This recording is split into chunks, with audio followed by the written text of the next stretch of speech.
అమృతవాణి సంస్కృత భాష నైవ క్లిష్ట నచ కఠిన. సంస్కృతము చావులేనటువంటి అమృత భాష.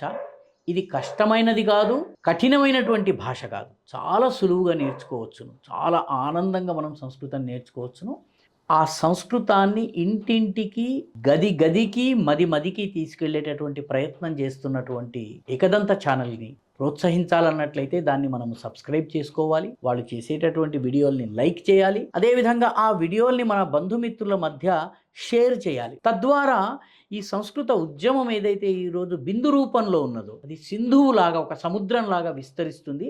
ఆ చిన్న విత్తనం నుంచి ఒక మహావటవృక్షం గనక రావాలన్నట్లయితే మనందరము తలా ఒక్క చెయ్యి వేసి సంస్కృత భాషను ప్రోత్సహిద్దాం. ఏకదంత ఛానల్ని మనము మన సొంత ఛానల్గా భావించి దీన్ని ప్రమోట్ చేయటము, దీన్ని ముందుకు తీసుకెళ్లేటువంటి పనిని చేయాలి.